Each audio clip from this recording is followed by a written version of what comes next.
नमस्कार दोस्तों, आप सभी का स्वागत है हमारे YouTube चैनल यूपीएससी स्टूडेंट में। हम लोग पढ़ रहे हैं आज जो है जियोग्राफी, है ना। जियोग्राफी में हम लोग जो है भारत का जो है पर्यावरण, भौतिक पर्यावरण वाला जियोग्राफी हमारा है ये सेकंड पेपर। भारत का भौतिक पर्यावरण, ठीक है। भारत का भौतिक पर्यावरण कक्षा 11 के लिए पाठ्य पुस्तक NCERT है, यही हम लोग पढ़ेंगे। तो भारत का भौतिक पर्यावरण हम लोग पढ़ेंगे कक्षा 11 की जो है ये पुस्तक है। जो बच्चे जो है कक्षा 11 में पढ़ते हैं उनको भी इससे बेनिफिट मिलेगा। और ये हम यूपीएससी के पर्पज़ से देख रहे हैं, तो यूपीएससी और स्टेट PCS इसमें जो भी मतलब लोग हैं वो देख सकते हैं। तो इसमें हम इसमें जो चैप्टर पढ़ेंगे, इसमें 6 चैप्टर हैं। तो चलिए हम लोग चैप्टर पे चलते हैं फटाफट, है ना। ये हमारा प्रियम्बल दिया था। अब हमारा आगे विषय सूची, तो इसमें हम देखेंगे प्रस्तावना में पहले हम देखेंगे भारत स्थिति, है ना। भारत की स्थिति के बारे में देखेंगे। फिर जो है हम देखेंगे जो है संरचना और भूआकृति विज्ञान के बारे में। फिर अपवाह तंत्र देखेंगे। फिर जो है जलवायु, वनस्पति और मृदा के बारे में देखेंगे। फिर जो है हम देखेंगे जलवायु, प्राकृतिक, वनस्पति, मृदा, है ना। उसके बाद हम देखेंगे प्राकृतिक संकट तथा आपदाएं, कारण जो है परिणाम तथा जो उसके प्रबंध देखेंगे। ये हमारे जो है सारे टॉपिक है। खंड तीसरा है ये। हमें बस 6 चैप्टर इसमें देखना है। भारत की स्थिति, संरचना और भूआकृति विज्ञान, अपवाह तंत्र, जलवायु, प्राकृतिक, वनस्पति और मृदा, ये हमको 6 चैप्टर इसमें देखना है। तो चलिए हम लोग स्टार्ट करते हैं। हमारा पहला चैप्टर है भारत की स्थिति, है ना। तो भारत की स्थिति हमको देखनी है, पहला चैप्टर ये हमारा।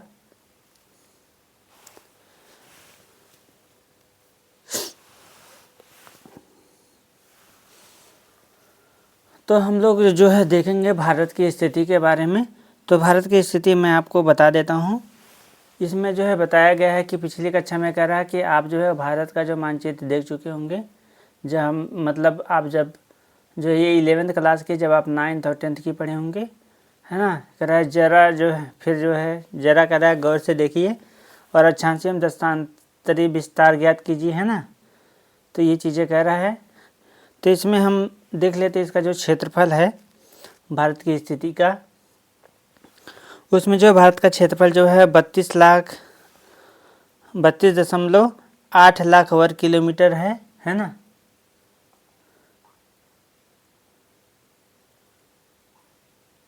ठीक है, हम इसमें देख लेते फटाफट, थोड़ा पढ़ ही लेते हैं। तो कह रहा है कि क्या आप इसके जो है दक्षिणतम और उत्तरतम अक्षांशों को तथा जो है सबसे पूर्वी और सबसे पश्चिमी देशांतरों को जो है चिन्हित कर सकते हैं। भारत के मुख्य भूमि उत्तर में कश्मीर से लेकर जो है दक्षिण में कन्याकुमारी तक और पूर्व में अरुणाचल प्रदेश से पश्चिम में जो है गुजरात तक फैली हुई है। भारत का जो सीमांतगत क्षेत्र है आगे जो है समुद्र की ओर 12 मील, है ना, तक जो है फैला हुआ है। और इसके बाद बॉक्स दिया गया, इसमें दिया मानक मील दिया गया है। और उसके बाद समुद्री मील जो दिया गया है, एक मानक मील बराबर जो है 1.6, एक मील बराबर कितना होगा 1.6 किलोमीटर, है ना। और एक समुद्री मील जो होता है उसमें 1.8 किलोमीटर होता है। तो कह रहा हमारे देश की जो दक्षिणी सीमा बंगाल की खाड़ी में जो है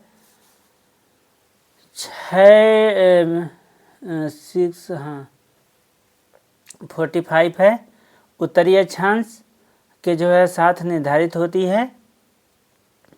कह रहा आइए हम इतने बड़े अक्षांशीय व देशांतरी विस्तार के परिणामों का विश्लेषण करते हैं। यदि आप जो है भारत के अक्षांशीय और देशांतरी विस्तार की गणना करें तो यह लगभग जो है 30 है, जबकि उत्तर से जो है दक्षिण तक इसकी वास्तविक जो दूरी है 3214 किलोमीटर है ना।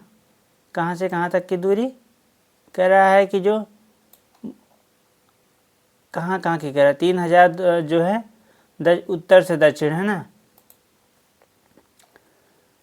उत्तर से दक्षिण की जो इसकी वास्तविक दूरी है वो 3214 किलोमीटर है।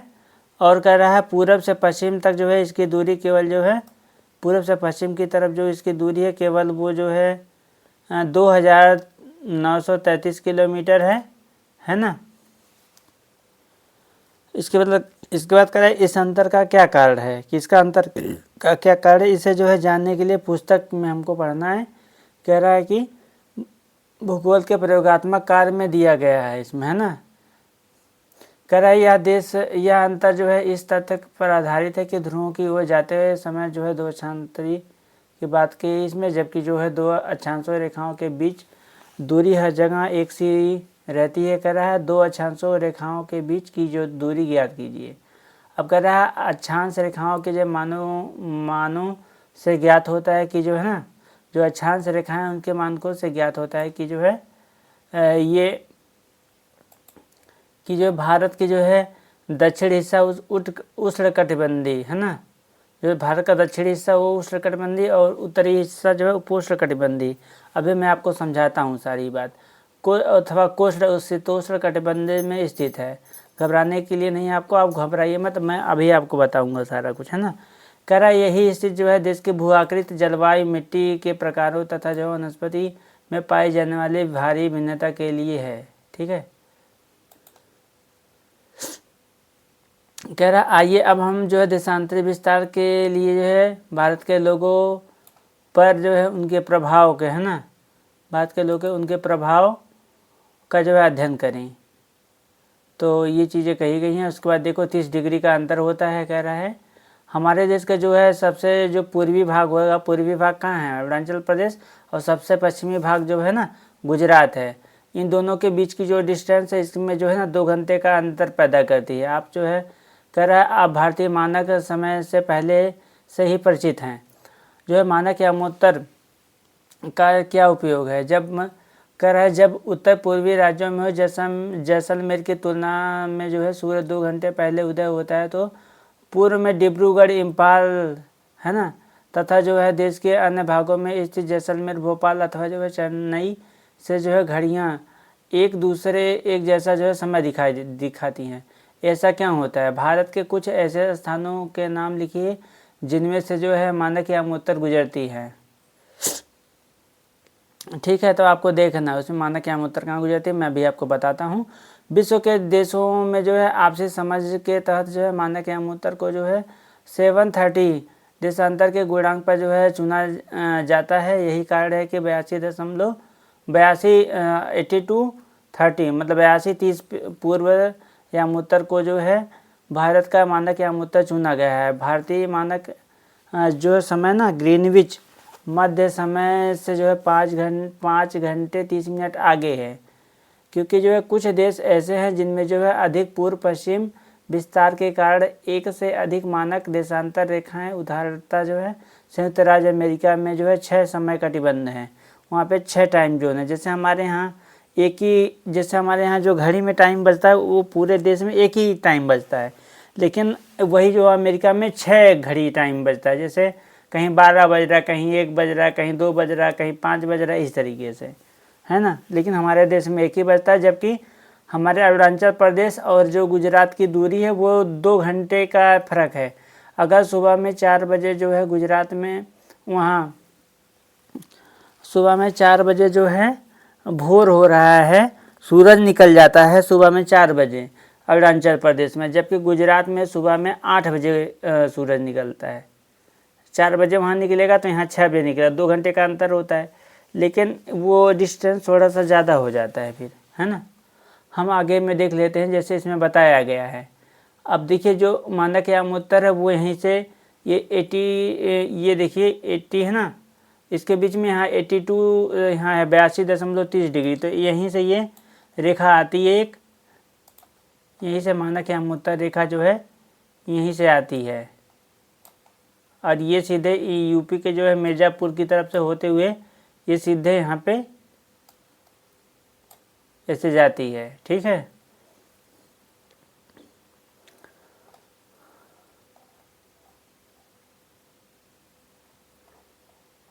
और एक चीज़ हम आपको दिखा देते हैं। ये जैसे ये देखिए गुजरात है, गुजरात से ये है ईटानगर, ये है अरुणाचल प्रदेश। इसके बीच की जो दूरी है, इसके बीच के ये पूर्वी सीमा है, ये पूर्वी है, तो ये पश्चिमी है, ये ईस्ट है, तो ये जो है वेस्ट है। ठीक है, इसके बीच में जो है जो समय वो दिन का वो जो है 2 घंटे का दे रही है। अगर यहाँ पे सुबह में 6 बजे सूरज निकल रहा है, सुबह 6 बजे हो रही है, तो यहाँ सुबह जो है 8 बजे होगी। ठीक है, अगर यहाँ शाम में जो है घड़ी में जो है शाम को 4 बजे सूरज डूब जा रहा है, तो यहाँ 6 बजे सूरज डूबेगा, इतना अंतर होता है। ठीक है, इसके अलावा कर्क रेखा भी देखिए यहीं पे है। कर्क रेखा से कर्क रेखा हमारे कितने राज्यों से होकर के गुजरती है, ये चीज़ भी आपको अभी पूछा जाएगा। ठीक है, अब हम आपको थोड़ा सा डिटेल कर देते हैं फटाफट यहाँ यूपीएससी वालों के लिए ख़ास तौर से और पीसीएस के लिए। जैसे इसमें बताई गई है कि भारत का जो क्षेत्रफल है वो 32.8 लाख वर्ग किलोमीटर है। यह विश्व के कुल भूभाग का जो है ना लगभग 2.4% है। क्षेत्रफल के आधार पर भारत जो है ना विश्व का जो है सबसे जो है 7वां जो है बड़ा देश है ना। यूपीएससी में कई बार पूछा गया कि क्षेत्रफल के आधार पर भारत का कौन सा स्थान है, इसको क्रमिक वाइज लगाना हो जाता है ना, और सारे देशों के नाम भी दिए रहते हैं। तो ये चीज़ें हैं। ठीक है, भारत का जो आकार है वो लगभग जो है ना त्रिभुजाकार है। ठीक है, भारत की संरचना में हम जैसे उत्तर में जो है हमारे तो अब हम और देख ही लेते हैं इसमें से उत्तर में क्या है हमारा। उत्तर में हमारा यहाँ हिमालय है। ठीक है, उत्तर में हमारे यहाँ पे ये सब हिमालय हैं, ये सब हिमालय हैं। ठीक है, यहाँ से ऐसे हिमालय हैं सब। उत्तर में हमारा हिमालय पर्वत है और उत्तर पश्चिम में है ना, उत्तर पश्चिम में यहाँ पे हमारा उत्तर पश्चिम यहाँ पे होगा, तो यहाँ हमारा हिंदुकुश पर्वत वगैरह है, सुलेमान पर्वत रेंज है यहाँ, है ना। उस पर उत्तर पूर्व जो है, उत्तर पूर्व में इधर की तरफ जो है पूर्वांचल पर्वतमाला है, यहाँ सब पूर्वांचल पर्वतमाला है।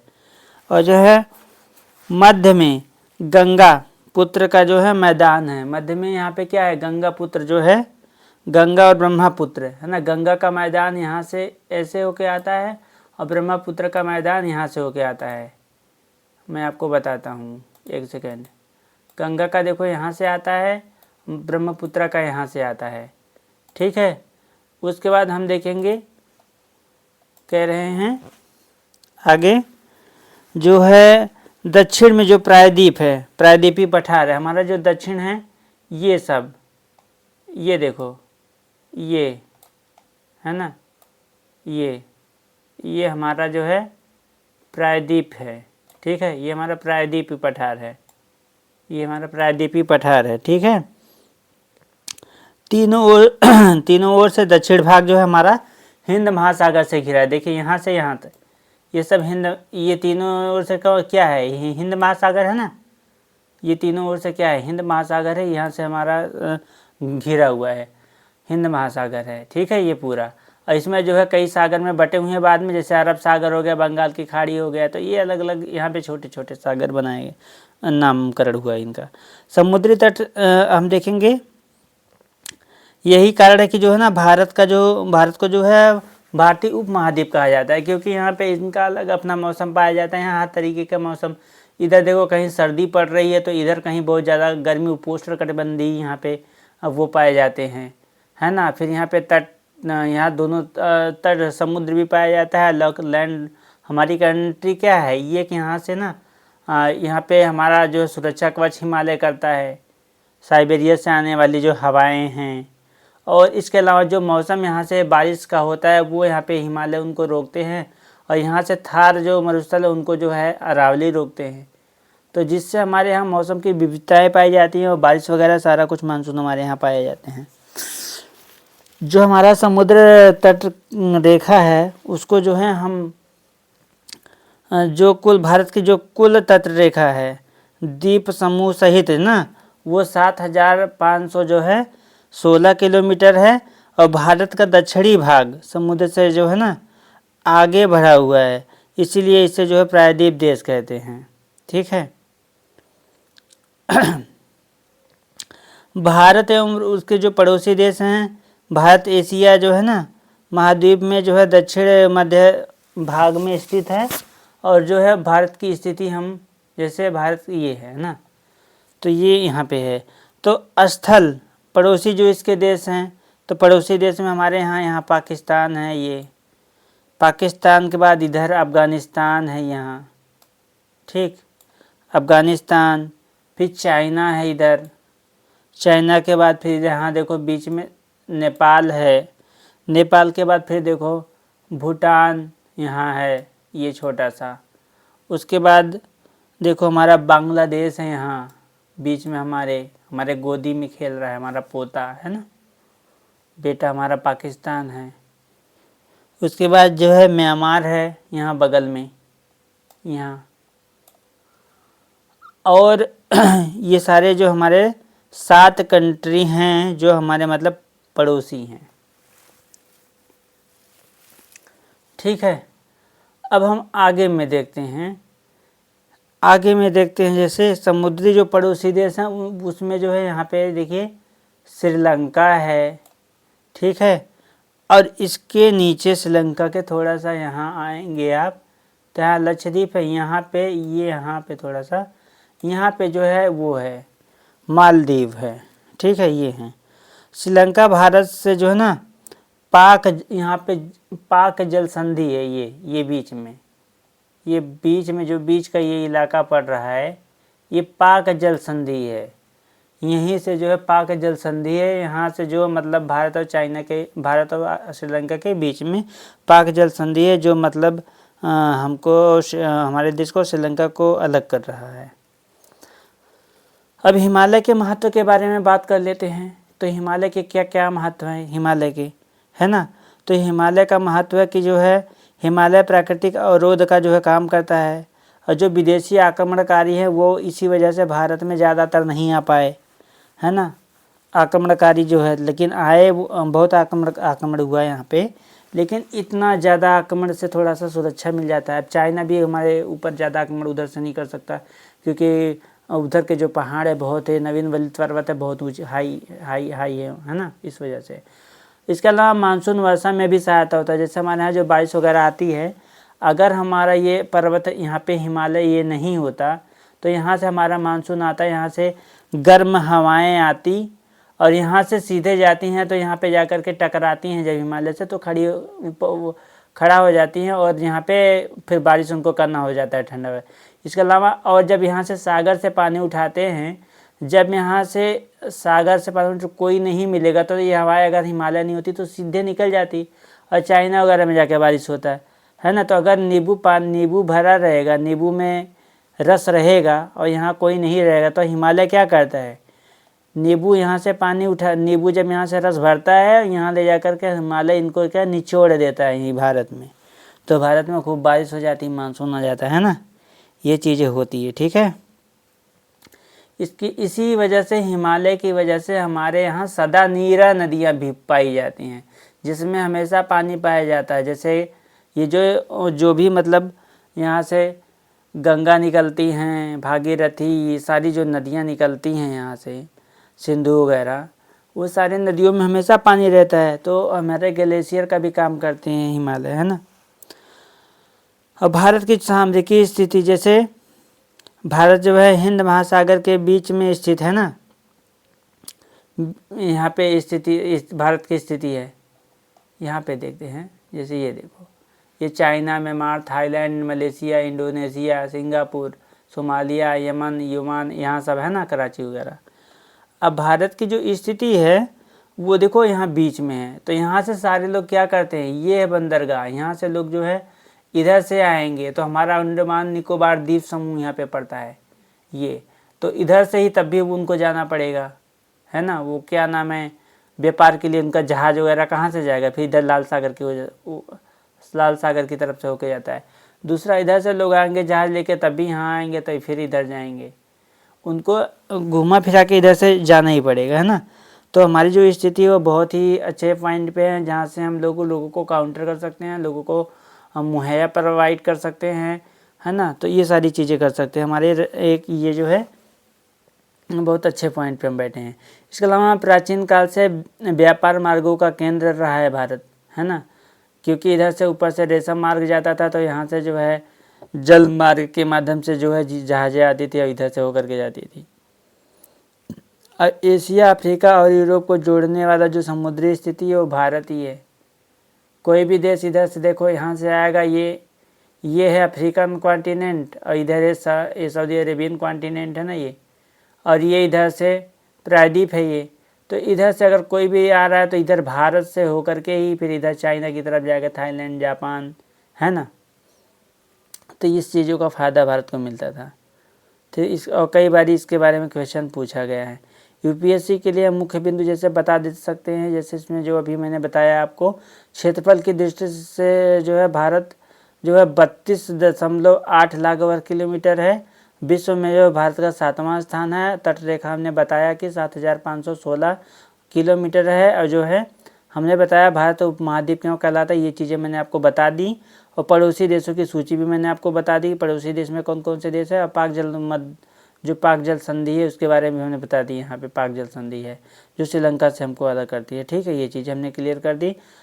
अब है ना, ये चीज़ें, यही सारी चीज़ें इसमें लिखी गई है। देखो, भारत का क्षेत्रफल 32.8 लाख वर्ग किलोमीटर है, जो विश्व का जो है असली धरातल जो है 2.5% भाग है। इस जो है ना, इस प्रकार जो है भारत विश्व का 7वां सबसे बड़ा देश है। क्या आपको 9वीं कक्षा के पुस्तक में पढ़ेगी ये चीज़ें, है ना, ये देख लेना सब, मैंने सारा कुछ डिटेल में बता दिया है। भारत के आकार ने जो है इसे विशिष्ट भौतिक विविधता प्रदान की है। उत्तर में जो है ऊंचे पर्वत, गंगा, ब्रह्मपुत्र, महानदी, कृष्णा, गोदावरी और कावेरी जैसी नदियां हैं। उत्तर पूर्वी, है ना, उत्तर पूर्वी और दक्षिण भारत में वनाच्छादित पहाड़ियां हैं, जबकि जो है मरुस्थली में रेत के विस्तृत फैलाव हैं।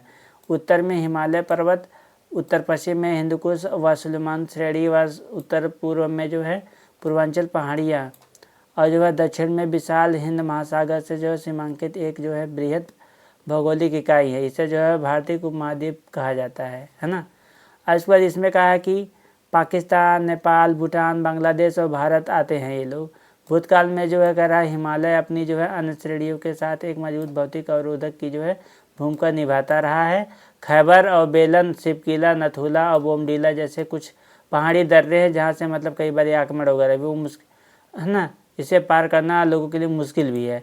हालांकि हिमालय पर्वत ने भारतीय उपमहाद्वीप को जो है एक अद्वितीय क्षेत्रीय पहचान स्थापित करने की जो है सहायता दी है। और भारत के भौतिक मानचित्र का हवाला देते हुए अब आप ना उन भौतिक विविधताओं का वर्णन कर सकते हैं जो कश्मीर से कन्याकुमारी और राजस्थान में जैसलमेर से लेकर के जो मणिपुर में, है ना, इम्फाल तक की जो है यात्रा करते समय जो है आपके मार्ग में आएंगे। करा भारत का प्रायद्वीप भाग जो है हिंद महासागर की ओर उभरा हुआ है। और भारत की जो संपूर्ण तटरेखा जो है द्वीप समूह समेत जो है 7,517 किलोमीटर है ना। द्वीप समूह को लेकर 5,717 है। ठीक है, करा आता एक देश के रूप में भारत जो है भौतिक दृष्टि से विविधतापूर्ण भूभाग है। यहाँ पे बहुत सारे लोग पाए जाते हैं, अलग अलग कम्युनिटी पाई जाती है, अलग अलग यहाँ धर्म पाए जाते हैं, अलग अलग यहाँ पे मौसम पाया जाता है, अलग अलग यहाँ के जो है जो खान पान है वो भी। ठीक है, कहीं गुजरात में ढोकला खा रहा है तो कहीं उत्तर प्रदेश में बैठकर दाल भात खा रहा है, और क्या नाम है दक्षिण भारत में कहीं जो है मछली खा रही है, पश्चिम बंगाल वगैरह में चावल खा रहा है खूब, है ना, मछली भात। जिससे जो है आगे कह रहा है जिससे जो है यहाँ विभिन्न प्रकार के जो संसाधन पाए जाते हैं। कह रहा भारत एवं जो है उसके पड़ोसी देशों की बात की जाए तो भारत की जो स्थिति मानचित्र में बताई गई है ना।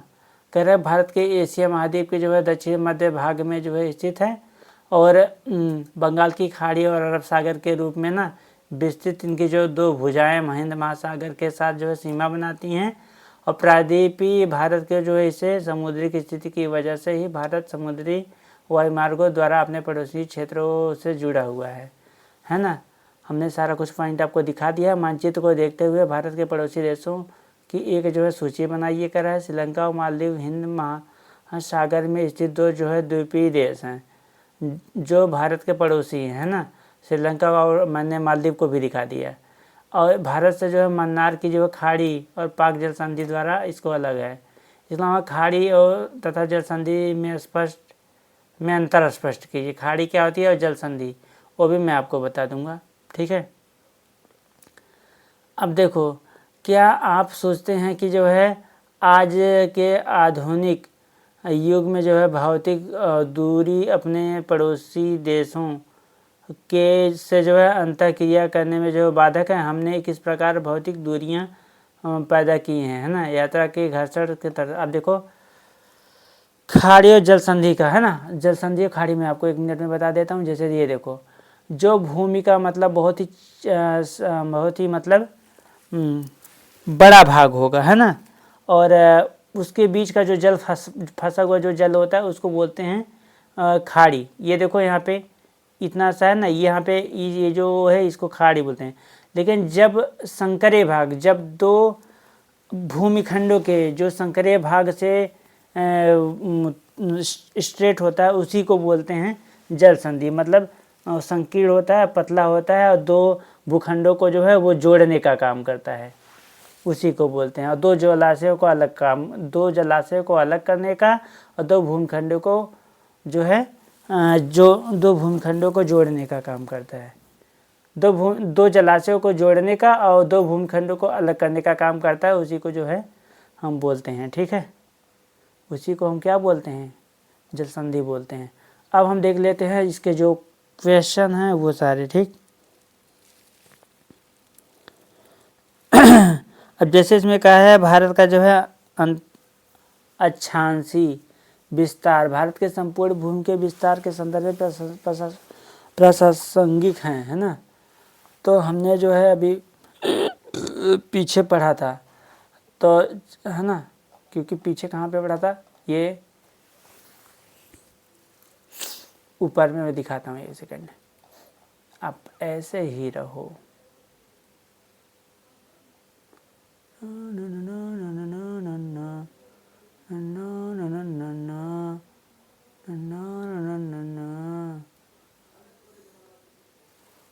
नहीं तो था,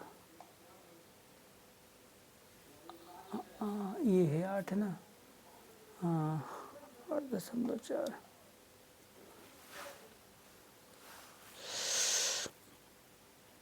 ये देखो भारत की स्थिति कहाँ है, ये 8 है ना, 8 पॉइंट ये इसका और इसके नीचे है ना, क्योंकि हमारा जो अंडमान निकोबार द्वीप समूह यहाँ पे आता है, तो 8.4 पे हमारा इसका जो है दक्षिणतम बिंदु है ना। और जो है 37.6 कहाँ गया यार, ये 24, 28, हाँ ये है ना हमारा जो उत्तरी भाग है उसमें देखो 36 ये है, यहाँ पे होगा 37.6 डिग्री, ये भारत का, ठीक है।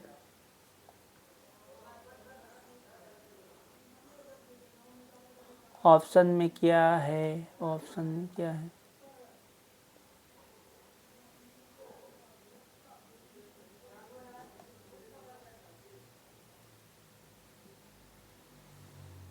सैंतीस दशमलव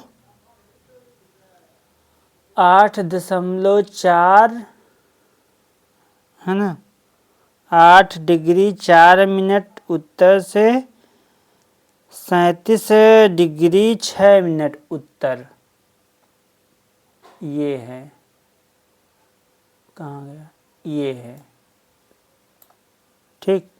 क्यों उत्तर, क्यों दोनों में दिखा रहा है, इधर भी उत्तर इधर भी उत्तर, तो हमारा जो भारत है वो हमको ग्लोब में देखना पड़ेगा, है ना। तो उसमें क्या होता है कि जैसे कि ये मैं आपको बताता हूँ, इसमें ये ऐसा एक, देखो गोला सही नहीं बनता है, ऐसा एक पेटी होता है जिसमें ये 0 अक्षांश हो गया, अब इधर 30 हो गया, ये 60 हो गया, है ना। अब फिर इधर ये 30 हो गया, इधर ये 60 हो गया, यहाँ ये 90 हो गया, इधर एक 90 हो गया, ठीक है। तो भारत की जो स्थिति है वो यहाँ पे पड़ती है ना। ये तो जीरो वाली लाइन है ये। तो अब भारत की स्थिति थोड़ा सा इधर से होकर के ऐसे होती है ना। तो ये कर्क रेखा है, कर्क रेखा अब यहाँ से काट रही है बीच में 8 राज्यों को। तो अब यहाँ पे इसी वजह से यहाँ से गर्मी पड़ती है, और हमारा जो ये जीरो से हम ऊपर है तो उत्तरी गोलार्ध में हम पढ़ रहे हैं, इसी वजह से यहाँ पे उत्तर उत्तर लिखा है 2 बारी, ठीक है, ये ध्यान रखना। इसके अलावा हमारा जो दूसरा पॉइंट करा, भारत की सबसे लंबी असली सीमा किस देश के साथ लगती है। तो हमारी सबसे लंबी जो असली सीमा लगती है वो हमारी सबसे ज़्यादा सीमा लगती है बांग्लादेश के साथ में। ये भी हम देख लेते हैं। जैसे ये देखो, ये है बांग्लादेश। हम बांग्लादेश से पूरा, है ना, बांग्लादेश से हम जो है पूरा यहाँ से ये सब पूरा मन से क्यों भाग रहा है, लगता है यहाँ तक, है ना।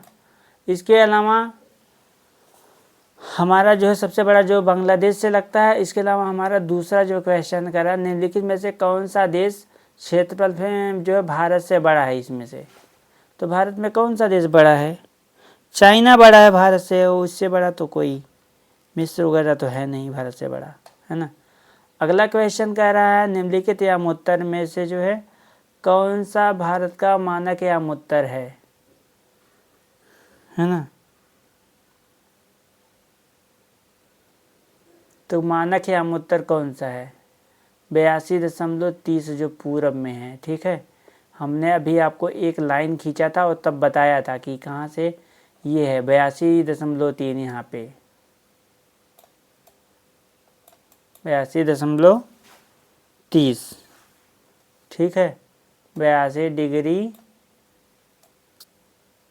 30 मिनट पूर्व, ठीक है।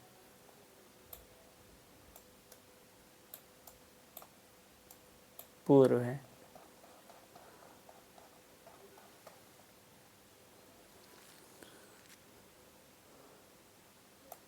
तो ये है, ठीक है।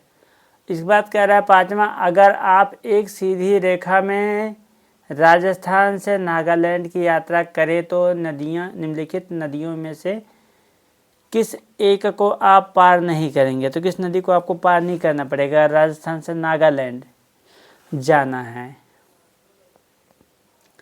तो किस एक नदी को नहीं पार करोगे। तो यहाँ पे सिंधु नदी होना चाहिए, और नागालैंड में आपको बता देता हूँ कहाँ पे है, ठीक है।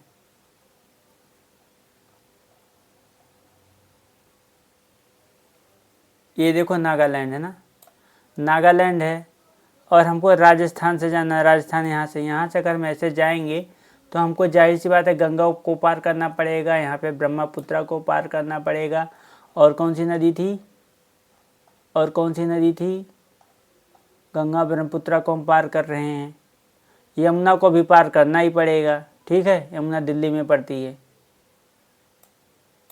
तो ये सारी नदियाँ पार के ये क्या नाम है, पार नहीं करेंगे तो हम जो है इसको, ये हमारा सिंधु नदी, ठीक है, ऑप्शन में सिंधु को लगा लेना, ठीक। अब इसके बाद हमारा लघु उत्तरीय प्रश्न है, कह रहा है कि 30 शब्दों में इसको जवाब देना है। कह रहा है, क्या भारत को एक से अधिक मानक समय की आवश्यकता है, यदि हाँ तो आप ऐसा क्यों सोचते हैं। तो ऐसा मैं इसका आंसर बता देता हूँ। तो हमें इसके बारे में नहीं सोचना है ना। तो भारत में पूर्व पश्चिम विस्तार लगभग जो है 30 डिग्री है, जिससे जो है समय 2 घंटे का जो है प्राकृतिक समय का अंतर भी है इसमें। लेकिन प्रशासनिक सुविधा हेतु ना पूरे देश में एक ही मानक समय रेखा रखा गया है। इस वजह से मुझे नहीं लगता कि जो है हमें एक और समय रेखा रखनी चाहिए, जिससे जो है हमारे बहुत सारे कन्फ्यूजन और लोगों के अंदर बहुत सारी चीज़ें हो जाएंगी, है ना। ये हमको आंसर इस तरीके से लिखना है। और हमारा जो दूसरा क्वेश्चन है वो उसमें लिख लेना, भारत की लंबी तटरेखा से क्या प्रभाव पड़ता है। तो उसको भी लिख सकते हो। उसमें ये लिख दो कि लंबी तटरेखा से व्यापार मत्स्य पालन, समुद्री संसाधन, बंदरगाह विकास और सामरिक महत्व जो है बढ़ता है। इस तरीके से लिख लेना, ठीक है।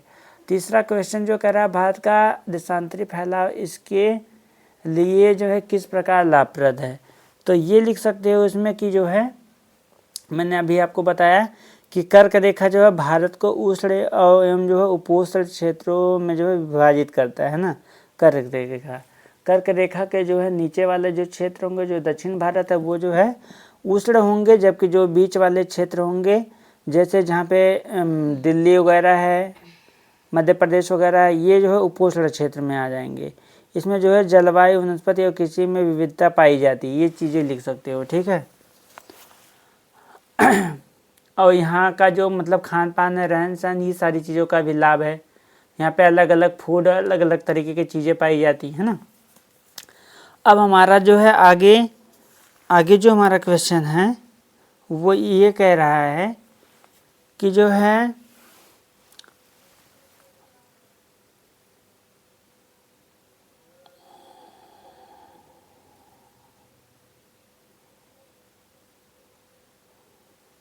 कौन सा क्वेश्चन कर रहा है, लाभप्रद हो सकता है करा है। जबकि पूर्व में उदाहरणार्थ नागालैंड में जो सूर्य पहले उदय होता है और पहले ही अस्त होता है, फिर कोहिमा और नई दिल्ली में घड़ियां एक ही समय क्यों दिखाती हैं, ये कह रहा है। तो ये इसलिए होता है, मैंने अभी आपको बताया कि हमारा जो मानक यामोत्तर है वो 82 डिग्री 30 मिनट जो है पूर्व देशांतर को मानक यामोत्तर माना गया है। तो पूरे देश का टाइम तो एक ही है, चाहे कहीं पे सुबह हो पहले, चाहे कहीं पे रात हो, घड़ी का टाइम तो हमारा एक ही होगा, है ना। इसलिए ऐसा इसलिए मानक यामोत्तर एक ही माना गया है, ताकि जो हमारे प्रशासनिक कार्य हैं वो एक ही टाइम पे हो सकें, हमको ड्यूटी एक ही टाइम पे जाना हो सके। इसके अलावा हमारे जो मतलब रेलवे हैं उनको भी फ़ायदा हो सके। अब पता चला यहाँ पे हम अनाउंस कर रहे हैं यहाँ ट्रेन 4 बजे जाएगी, वहाँ दूसरा या वो है, तो लोगों के अंदर कन्फ्यूजन हो जाए, यहाँ का व्यक्ति वहाँ घूमने जाए तो उसको समझ में ही ना आए, है ना। तो ऐसे बहुत सारे कन्फ्यूजन पैदा हो जाएंगे। इसी वजह से हम एक ही टाइम जोन बना रखे हैं पूरे भारत में, और थोड़ा बहुत चलता है, लोग मैनेज कर लेते हैं करें। इसीलिए जो सभी स्थानों पर घड़ियाँ समान है ना, ये चीज़ें हैं।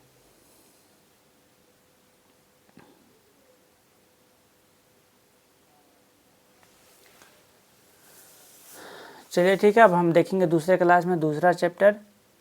आप सभी को धन्यवाद, है ना। आप सभी ने बहुत ही सहयोग दिया और अच्छे से पढ़ाई करने का प्रयास करिए आप लोग। जिनको समझ में नहीं आएगा वो पूछ सकते हैं, उनको हम बता देंगे।